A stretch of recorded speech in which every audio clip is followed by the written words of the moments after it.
So I doubt this video gets seen because, well, because I don't.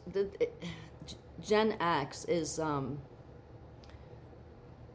the only generation that that the establishment, the media, tech did not want to be get activated.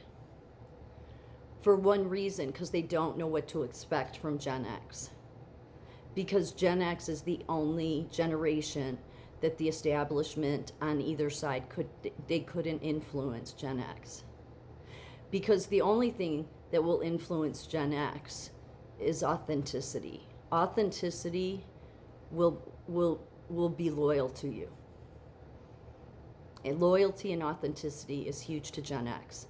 They tried with like MTV to get Gen X, but they couldn't. They did. Like I remember having, talking to friends about a new video that came out, and we wouldn't get pulled into it. I think it's only, and I'm talking about the political factions.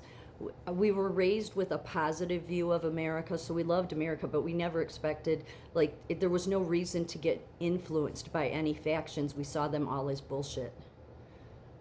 So the reason Gen X is a mixed bag is because, well, I'm an example of it. I've been a lifelong conservative, okay? But I'm not somebody that'll get pulled in by the faction of Turning Point.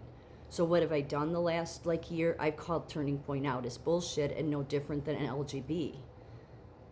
Because they're both factions that just want to influence youth. Now, that said, Gen X is the forgotten, they call it the forgotten generation because it's the smallest one, but it's not that small.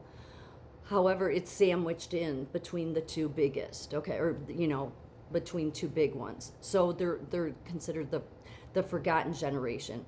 I think that tech and the establishment on both sides did not want Gen X, especially, to get engaged because they already knew they couldn't influence them. That only authenticity would get them. So that's what's interesting about Gen X. So people say, "Oh, don't go after Gen X." It's more that we just don't care what you say. There's not going to be anything that hurts our feelings. It's the only people that can hurt. It's not that we don't have feelings. It's that we don't get pulled in by it.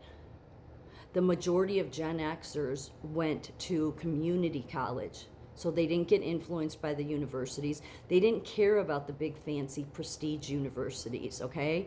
We weren't thinking the government was ever going to do anything for us, so we were never fighting for it. It's like we would go with whatever candidate seemed, that it was as simple as that. Everybody from baby boomers, millennials, and Gen Z have all been influenced by factions on both sides. So Gen X is the only one they couldn't get. So that's the group they don't know what to expect from because it's a mixed bag. If you were going to describe one word for each generation, boomers would be workaholics, Gen X independent, millennials tech savvy, Gen Z pragmatic. Baby boomers, they were influenced by the civil rights movement, but you had the Reagan era yuppies. They very much had so much coming at them, especially with civil rights era, with factions all over the place. Millennials were influenced by diverse media and globalization, encouraged values of inclusivity, experiences over possessions, and work-life balance, contrasting prior generations' traditionalism. And Turning Point, obviously, later millennials and Gen Z. So the reason somebody like me calls out LGB isn't just because I'm a conservative, it's because it's a bullshit influence organization. And that's why I also call Turning Point out.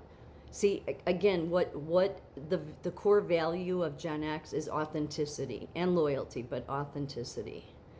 That's why Trump was able to get Gen X. They consider Gen X Trumpism. They do.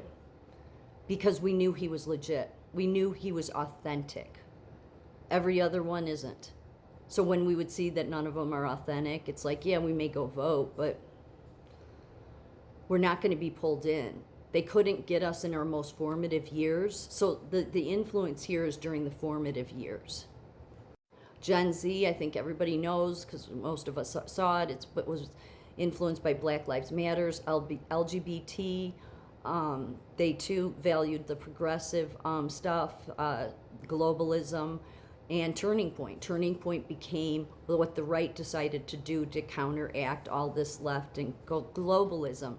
But when you do it and you're not authentic, Gen X will call it out, even though it seems like it's for my side. No, when it's not authentic, Gen X will call you out. Here's the other thing, because I hate talking. I stopped talking about Gen X altogether, because the moment a couple years ago it seemed like I started talking about it, the next thing I knew, there were some people that were trying to get some movement together, and I thought, oh, you people are so full of shit. I started calling them out because I'm like, it's the one thing Gen X doesn't do. We will not get pulled. Did we get pulled into supporting Trump? Yes, but that's because he's authentic. That doesn't mean we support every Republican. It doesn't mean that we support the factions. And I think it just goes for our childhood. We were latchkey kids. So it's because our parents had to work 2 jobs. I mean, they did. It was just the way it was. So I think when you're literally by yourself all the time and you're just raising yourself, you start having to see the bullshitters early. So we would realize what MTV was trying to do. We would see what the commercials were trying to do, and we were just like, and then with not being interested, and we saw no need, like, what's the difference between a community college and a 4-year university? Like, we thought it was ridiculous. So the generation that least went to the 4-year universities was Gen X. They went to community college and then were ripped on by the big fancy colleges, like, oh, Gen X didn't go. And it's like, yeah, and look at, now you're all complaining about, all these debts you have with your college degrees. See, we're never looking for anybody. It's like, it takes a lot to get any Gen Xer to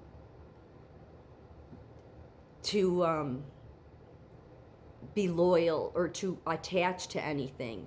But when we see somebody authentic, we'll stay loyal to them because it's rare to see authenticity. Charlie Kirk, Turning Point, not authentic. Neither was LGB. And when you look into it, Gen X could not be influenced by factions. They couldn't. So that's really the reason why they never wanted. So when Trump started, he wasn't directly targeting Gen X, but he knew that since he was authentic, he would get Gen X, because loyalty and authenticity are huge to Gen X. We developed core values like self-reliance, skepticism, and work-life balance, primarily through being latchkey kids. I mean, this is every Gen Xer. So any Gen Xer trying to start a movement, they're likely being paid, because we're not the type to do that. We're not the generation that does it. Gen X values independence, dependability, loyalty, straightforwardness over superficiality. They distrust hype, favoring genuine interactions and proven reliability from others. Yeah, loyalty and authenticity are huge with Gen X. There's not many authentic people, again, on the left or the right. So even though we were the generation that they never wanted to get to speak up, because we are a mixed bag, because they can't attach us to anything, because they don't know what we'll do. That's why they didn't want. I would say the majority of people that have been complaining about always being silenced the last, 5-6 years, it's Gen Xers. They know what to expect from every other generation except Gen X. They're the forgotten one. Forgotten because no side could get us to attach to them.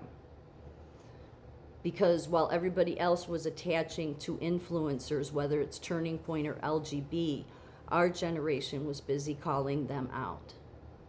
And again, I'm not trying to say it makes us special. It's because we were at a young age, usually we would have to see the bullshit artists early. So anybody trying to influence, that we could see if they were authentic. And if the rare occasion came along that they were authentic, we were fully loyal. Donald Trump was the one that got most Gen Xers engaged. And Gen Z's tried to go after us. Good luck. You guys are still too busy complaining like the rest of the generations.